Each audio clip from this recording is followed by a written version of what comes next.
Bonjour Victoria. Bonjour Thierry. Mais dis donc, c'est quoi ce décor? Je crois deviner du bois, des choses. Bon, alors ok, c'est flou, on va dire qu'on va laisser planer le doute, mais t'es pas à Berne, hein, c'est ça. Non, je suis pas à Berne et je suis en mouvement, donc voilà, on fait ce qu'on peut là. Mais on ne lâche pas, on ne lâche rien, tous les jours il y a un live. Voilà, on n'oublie pas notre moto, comment ça va? Ça va bien, donc tout va bien, donc on est en live. Bon, en même temps, je fais mon intéressant, mais moi aussi j'ai un autre décor, hein, vous voyez, j'ai un tableau blanc et un flip chart derrière moi. Et oui, je suis dans une salle de cours, donc on a tous les deux opté pour un nouveau lieu pour ce live du jeudi, l'avant-dernier, le numéro 51, déjà. C'est incroyable. Allez, sans plus attendre, on va faire connaissance avec notre invité. De qui s'agit-il aujourd'hui, Victoria? Aujourd'hui, on a le plaisir de recevoir Alexis Delmège, qui est associé gérant chez Voximo et associé chez Voxia. Bonjour Alexis. Bonjour à tous, bonjour Victoria. Voilà. Bienvenue à Ça nous bord. fait plaisir. Ouais, ça nous fait très plaisir Merci. de vous voir. Oui. On essaie maintenant de donner la parole à plusieurs types d'agences et d'acteurs de la communication. Et aujourd'hui, tu fais partie du monde des RP. Alors, comment c'est passé pour Voxia? On parlera après de Voximo, comment cette nouvelle entité a été créée dernièrement. Parlons de Voxia. Comment s'est passé la période du confinement pour Voxia? Alors écoute, j'ai envie de dire plutôt bien parce que sur le fond, les activités ont continué presque comme à la normale. Évidemment, comme tout le monde, on a respecté, on a même anticipé un tout peu le confinement. Très rapidement, on a renvoyé tout le monde à la maison. Enfin, c'est vrai qu'on a une activité qui le permet très facilement. Et puis on avait une infrastructure informatique aussi qui était déjà mise en place. Pas qu'on a anticipé évidemment ce genre de situation, mais simplement parce qu'on a un peu l'habitude de travailler en dehors des heures de bureau et que c'est aussi un peu notre activité qui nous force parfois à le faire. Donc on était prêts. Et puis pendant cette période, ça s'est bien déroulé en fin de compte. On a perdu un peu d'activité, mais peu par rapport à d'autres secteurs comme, enfin voilà, vous savez, l'horlogerie, l'aviation, la restauration, les soins personnels, etc., etc. Donc on Alors, est quand même bien content d'en être sorti. ouais, ça, c'est bien. Ouais. Mais les clients, parce que là, vous n'êtes pas dans une période de saisonnalité comme pour la publicité, les clients qui arrêtaient les mandats, c'était plutôt des clients qui avaient des problèmes pour, disons, pour leur entreprise et qui se disaient qu'il valait mieux, disons, arrêter certains frais ou il y avait des raisons particulières.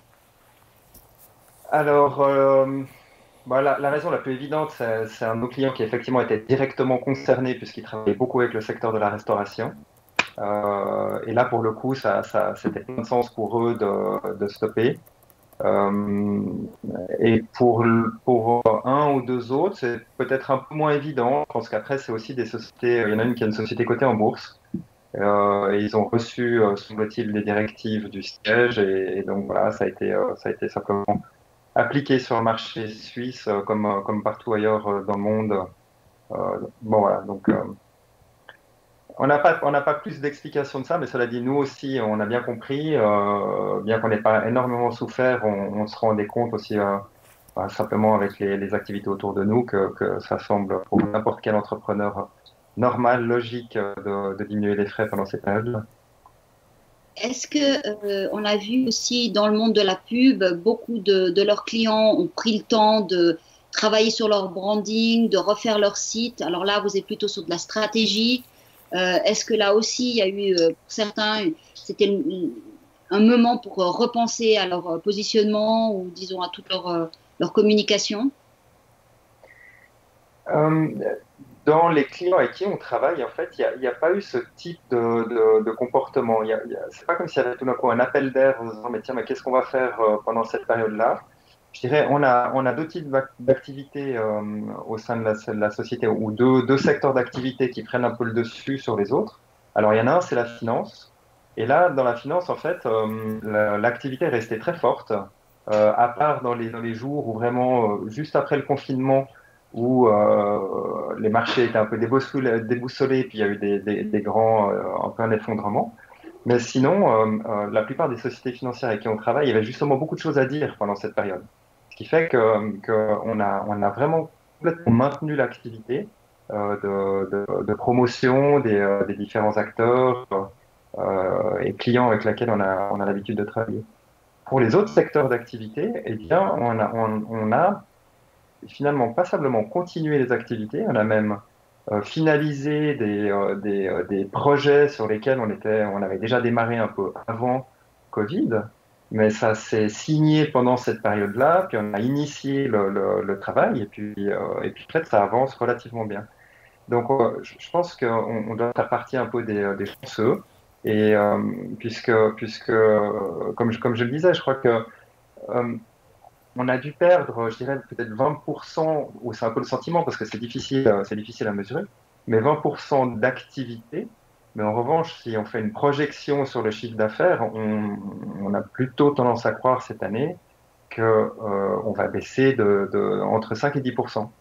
Donc voilà, c'est pas énorme. Et puis, on n'a pas ressenti vraiment, comme tu le disais, Victoria, ces sociétés qui ont fait ce travail de fond sur le branding ou sur autre chose. Nous, on a vraiment maintenu les activités.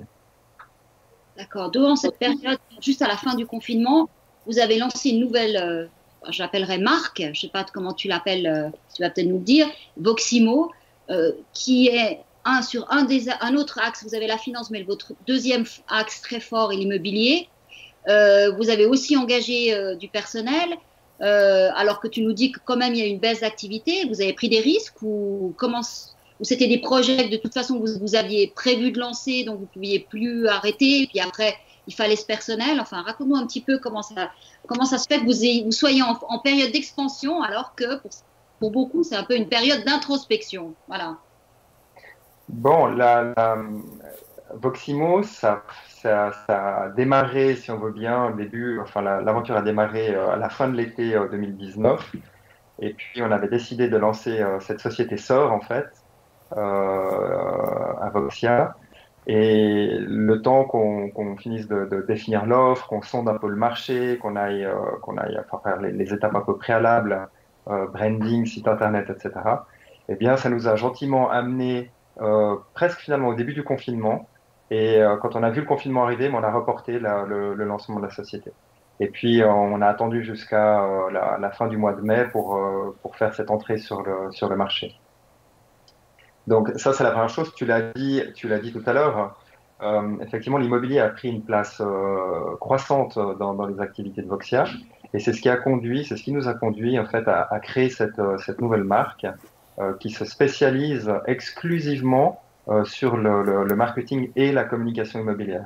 Donc en fait, on ne traite qu'avec les sociétés qui sont actives dans ce secteur d'activité, sachant que c'est quand même très important puisqu'il représente 11% du PIB suisse.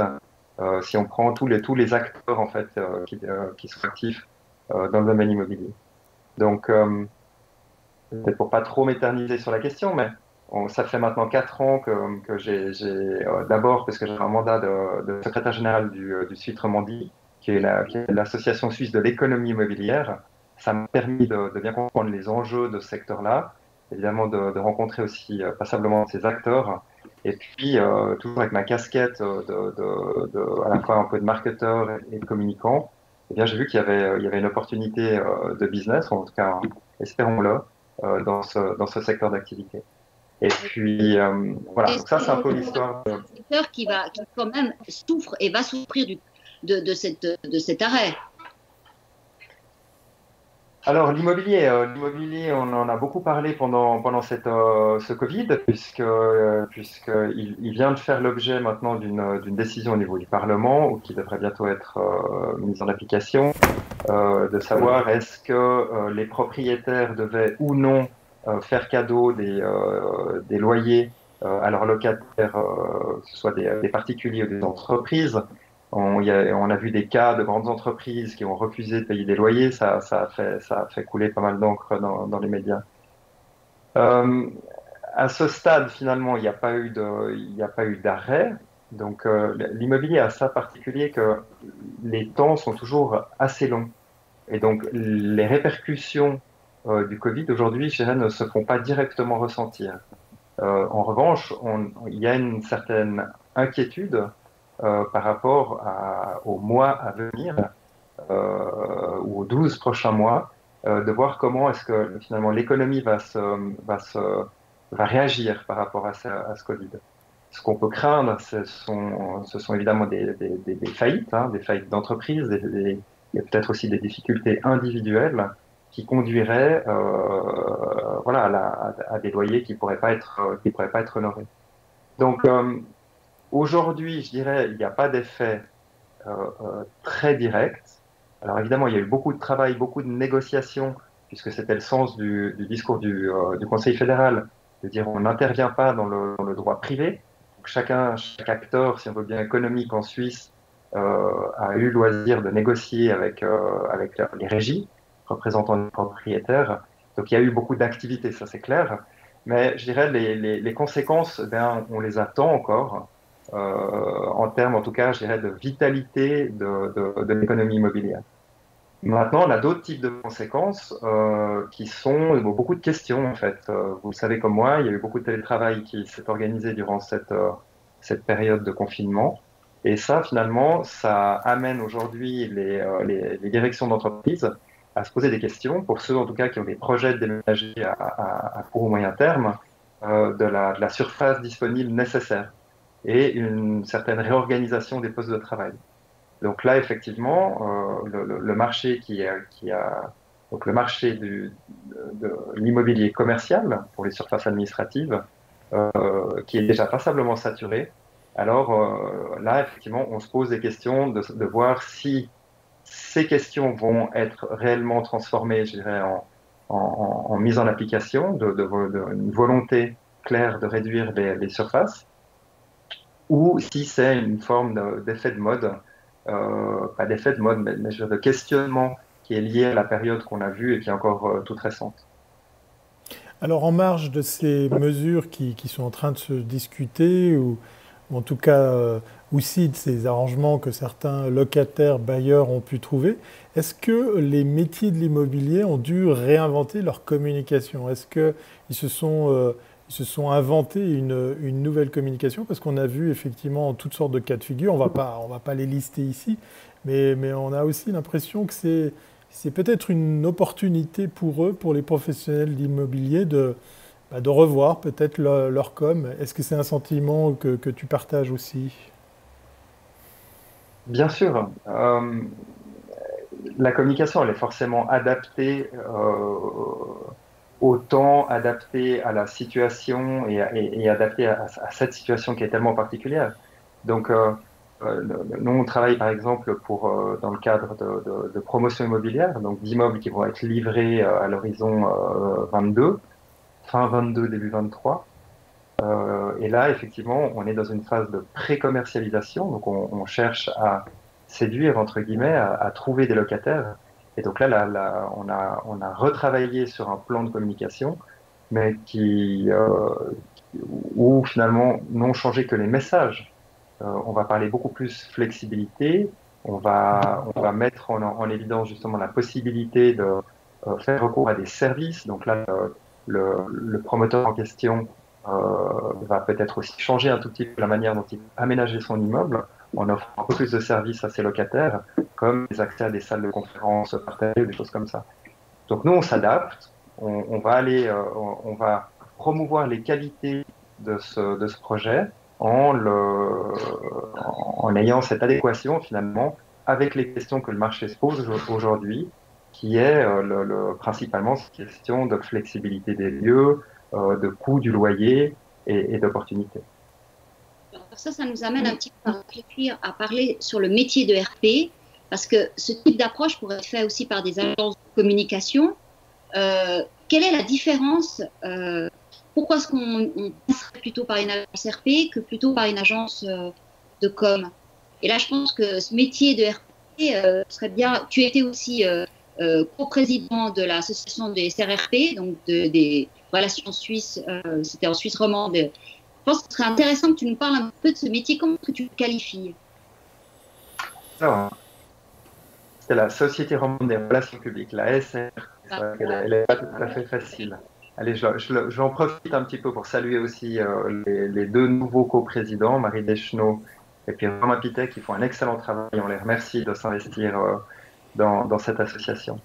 Alors, je vous parlais de Voximo, en l'occurrence, c'est vrai qu'on a un peu dévié pour le coup, c'est pas 100% RP, on fait beaucoup de marketing, on fait beaucoup de communication, et je dirais bon, moi j'ai un profil aussi qui est plutôt issu des métiers du marketing, donc là je suis un peu sorti, je dirais, des champs purs des métiers de relations publiques. Mais pour revenir à ta question, Victoria, euh, bon, les relations publiques, je dirais, c'est surtout des métiers qui vont toucher le plus facile à comprendre, le plus facile à appréhender, ce sont les relations médias, et vont rentrer aussi là-dedans tout ce qui est affaires publiques, un peu de lobbying, et puis surtout, moi j'aime bien dire que c'est le travail du message, et puis comment peut-être mettre en place des campagnes, allez, d'information, d'influence de l'opinion publique. Donc ça, je crois que c'est un peu le cœur des métiers d'RP, tel que on le pratique au sein de Voxia. Parce que je sais que j'ai des confrères qui vont défendre une autre approche de ce type de métier-là. Donc, dans le cadre de l'immobilier, c'est vrai que euh, ces, ces compétences-là, elles ont du sens quand on parle de changement d'affectation, par exemple sur une zone urbaine, ou de l'adoption d'un plan localisé de quartier, puisque ce sont des étapes qui sont obligatoires dans le cadre d'un développement immobilier et pour lesquelles en fait la population a la possibilité de faire des oppositions. Donc à partir de là, on doit, enfin, c'est ce qu'on propose, c'est d'accompagner les promoteurs dans leur communication pour essayer de bien faire passer leur message, expliquer à la population qui voit évidemment l'arrivée d'un nouvel immeuble comme étant une menace ou une gêne dans leur environnement. Donc, et puis après, il y a tout l'aspect encore législatif, puisqu'il y a souvent l'obligation de débattre de ces adoptions de PLQ ou plans de quartier pour le canton de Vaud au sein des exécutifs, pardon, au sein des chambres législatives. Donc ça aussi, ça nous demande toute une connaissance en fait de ce milieu-là et des interventions, à la fois, bah, évidemment, d'abord sur toutes les parties branding, message, compréhension des enjeux, discussion avec les différentes parties prenantes voilà, pour favoriser l'adhésion la plus large possible, d'abord des leaders d'opinion et ensuite de l'opinion publique.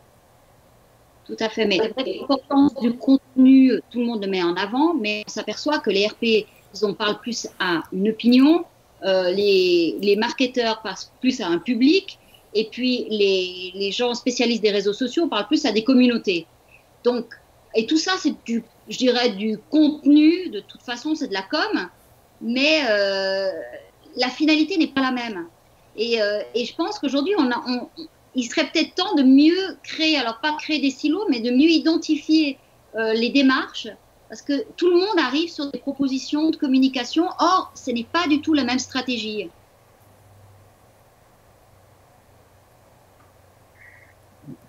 Alors, encore, après, ça va dépendre aussi du type de client à qui on a affaire, en fin de compte. Parce que, voilà, dans les métiers des relations publiques, là, on est en train de travailler sur un appel d'offres pour une association de fêtières au niveau suisse.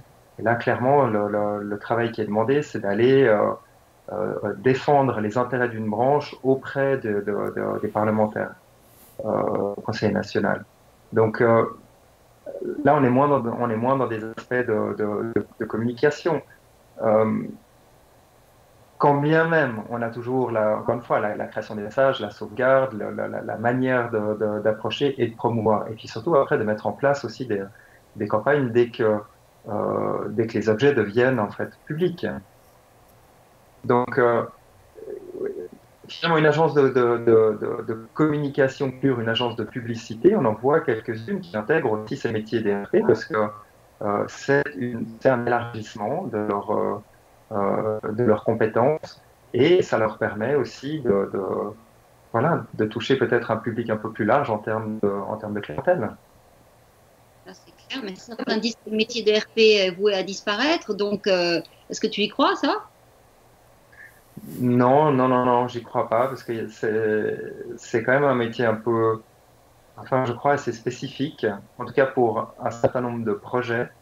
et qui demande une expérience et qui demande une approche spécifique. Donc, je pense que peut-être on se posait des questions par rapport à un des aspects du métier qui est les attachés de presse ou les relations médias. D'abord parce que les médias, on les voit, certains disparaissent. Et en même temps, aujourd'hui, avec si on regarde, par exemple, ne serait que pour des questions de SEO, on a tout intérêt à apparaître dans des médias qui sont beaucoup mieux référencés et puis qui permettent à une marque d'être plus exposée, ou en tout cas plus lisible à travers les moteurs de recherche. Et bien sûr, il y a toujours cette question de notoriété et de crédibilité. Donc, voilà un métier que certains pensaient menacé il y a quelques temps et pour lequel, en fait, on a encore énormément de travail à faire de ce côté-là. C'est amusant comme question, sachant qu'avec la crise avec laquelle on a dû vivre là, pendant tout ce temps, on a vu que justement les métiers des RP avaient encore plus raison d'être.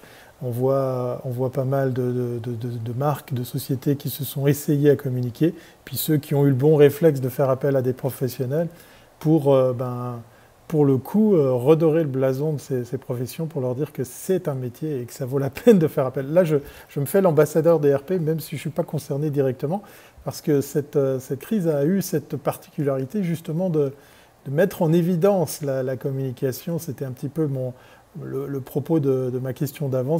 Est-ce que, d'après toi, il y a des changements qui devront s'opérer dans la communication des marques, des entreprises?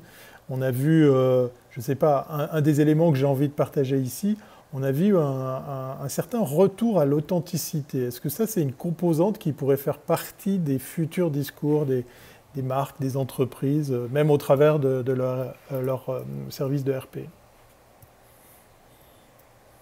Oui, certainement, parce que finalement, l'authenticité aujourd'hui,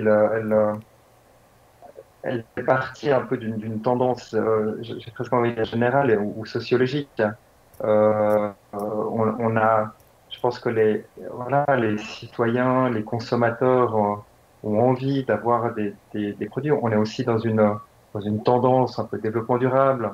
Il y a des tendances fortes, comme le ESG aussi, qu'on voit de plus en plus maintenant dans les stratégies de communication. Donc, cette authenticité, en fait, elle est nécessaire, que ce soit pour des marques, pour des entreprises et pour les différents aspects de la communication.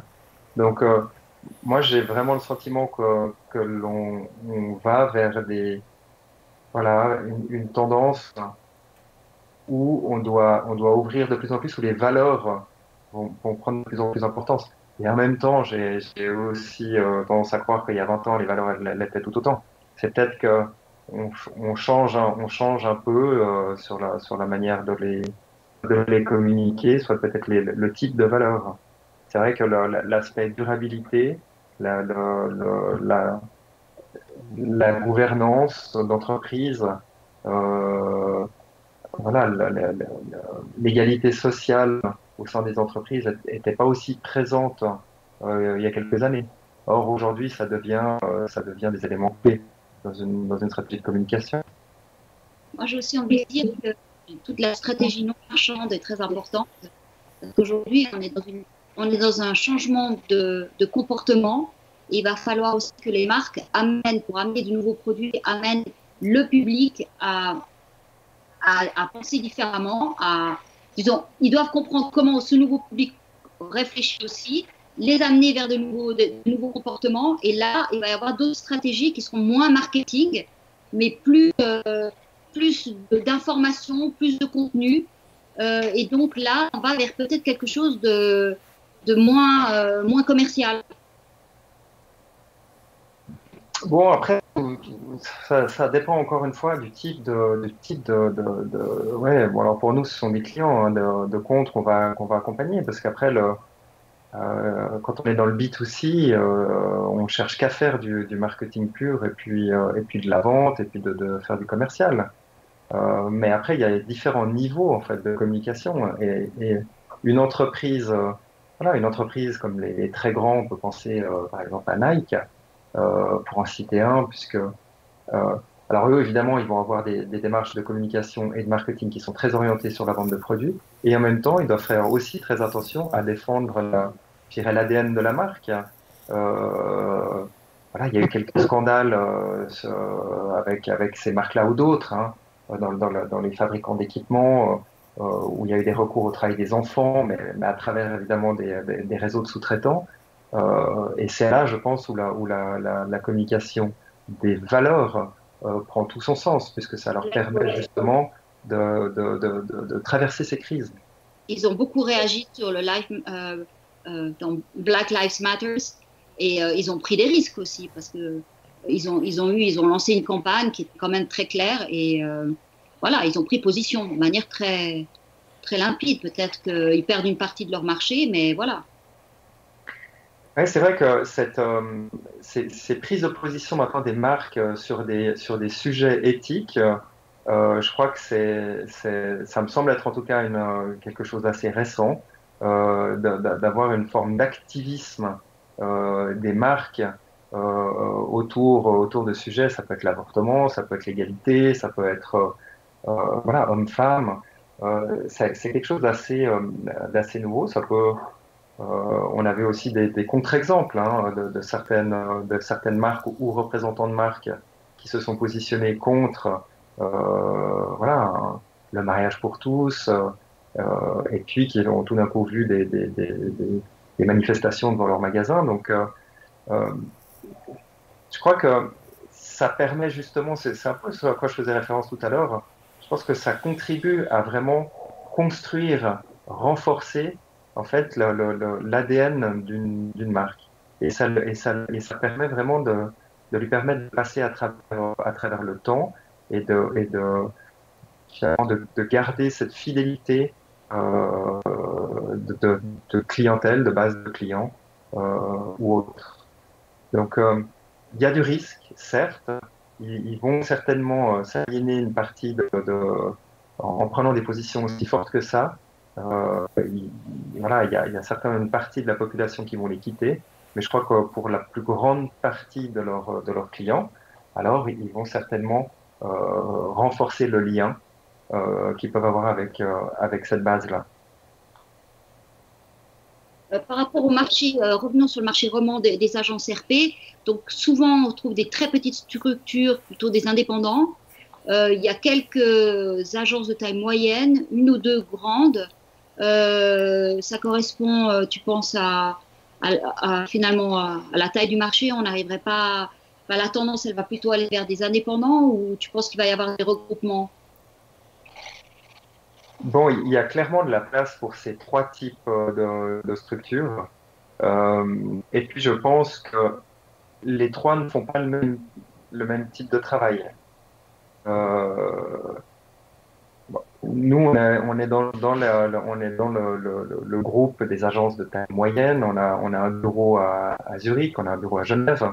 Donc, ça nous permet déjà d'accéder à des mandats nationaux, ce qui serait certainement plus dur pour un indépendant, notamment pour les questions de relations médias, d'abord de langue. Moi, il faut déjà pouvoir parler toutes les langues. Et puis après, de proximité, de réseau. Alors là, je parle en relation médias, mais si on touche aussi aux notions d'affaires publiques et politiques, c'est difficile à la fois de créer un réseau à Berne, à Genève et à Zurich en même temps. Donc, pour des mandats, comme je le mentionnais tout à l'heure, organisés par des fêtières d'une industrie ou d'une branche économique, je pense que les très grandes agences ou les agences de taille moyenne peuvent être des acteurs qui vont répondre et qui ont les capacités, le volume nécessaire en termes de ressources à répondre et à traiter ce type de mandat. Euh, donc, il y a vraiment de la place pour tous. Maintenant, je vois difficilement l'arrivée de nouveaux acteurs, par exemple dans le groupe voilà, des agences de taille moyenne. Euh, ou alors, il y en a qui vont disparaître aussi parce que on sait que la transmission d'agence, c'est pas évident. Quand on arrive un peu en fin de carrière de ces fondateurs, c'est pas un métier dans lequel on gagne énormément d'argent. Ça, je crois qu'on le sait. Et donc, Et en plus, c'est un métier qui est très attaché aux personnes. Donc, quand un fondateur s'en va, c'est pas évident pour lui de transmettre cette activité. Donc, il y a un roulement naturel entre des jeunes qui commencent à aussi apprendre avec les années, qui ont des réseaux bien établis, et puis qui vont s'imposer petit à petit, et puis les plus anciens qui doivent transmettre. Puis après, les indépendants, eh bien, moi, je pense que ce sont souvent, en fait, ils travaillent sur des marchés de niche, soit parce qu'en fait, ils sont issus d'un secteur d'activité qu'ils maîtrisent extrêmement bien et puis qui peuvent ensuite servir des acteurs qui sont actifs sur ce secteur-là. Ou alors simplement, ce sont des gens qui ont beaucoup plus d'agilité et puis qui ont des tarifs aussi moins élevés. Évidemment, il y a moins de frais d'infrastructure quand on travaille seul à la maison. Donc, des regroupements, moi, j'en ai pas connaissance. Alors, voilà, le milieu est quand même relativement petit. Les collaborateurs tournent un peu d'une agence à l'autre, mais voilà, il y a quelques rapprochements qui se font, mais en tout cas, pas de croissance, pas d'augmentation depuis ces derniers mois. Pour un jeune qui veut entrer dans ce métier, tu lui conseilles quelle formation? Comment peut-il se former? Alors, il y a des filières qui fonctionnent très bien, et je pense qu'il faut, si on veut vraiment se destiner aux relations publiques, il faut suivre ces filières-là lorsqu'on fait des études et qu'on veut se lancer dans les métiers de la communication des relations publiques. Pour un jeune qui a aucune expérience professionnelle, quand on recrute ce type de profil-là, alors l'école est certainement un atout par rapport à un autre. Donc là-dessus, je recommande clairement de suivre ces écoles-là. Euh, Après, quand on recrute des seniors, c'est vrai que ça devient l'expérience, le type de clients qui ont été gérés enfin, voilà, par ces personnes, par ces profils, la capacité qu'ils ont aussi quand on travaille dans une agence, quand on rejoint une agence, bah, la capacité de gérer une clientèle, c'est ça qui fait la différence. Et puis surtout aussi les consultants qui ont plus d'expérience, on essaye toujours d'être très attentif à la formation continue, puisqu'aujourd'hui, ben, on se doit de comprendre, je dirais au moins tous les mécanismes liés à la communication digitale. Et quelqu'un qui reste un peu sur ses acquis en termes de relations médias, de réseaux et autres, eh bien, pourrait se trouver pénalisé par rapport à des mandats. On arrive au terme de cette émission. J'espère que vous avez pu apprécier la bande passante depuis ces 3 lieux géographiques très lointains, puisqu'effectivement le son est passé, l'image c'était d'une autre chose, mais on a pu suivre le débat. Merci beaucoup Alexis pour cet échange. On rappelle que, pour la petite histoire, effectivement, tu es une des agences à avoir gagné à la toute première édition du meilleur des DRP. Donc, Oui. on n'est pas peu fiers d'avoir aussi comme ça de temps en temps, même assez souvent des stars à bord de Come in Mag Live. Donc, merci beaucoup pour cet échange. On va te laisser retourner travailler, puisqu'effectivement, il est que 15h33. Et on va te dire au revoir pour te dire à très bientôt, j'imagine. Très bientôt. Ciao, ciao, Alexis. Victoria, il est temps pour nous de se dire au revoir aussi et puis de vous donner rendez-vous demain, 15h. Et oui, il y aura eu un live tous les jours, malgré l'itinérance. Donc, on ne lâche pas l'affaire. Et vraiment, on a tenté plein de formules pour arriver à la meilleure. Avec des setups différents, des bandes passantes différentes, des décors différents. Voilà. Donc, on vous donne rendez-vous demain, 15h. Voilà. Et puis, d'ici là, portez-vous bien. On lâche pas l'affaire. Allez, à très bientôt, à demain. Allez.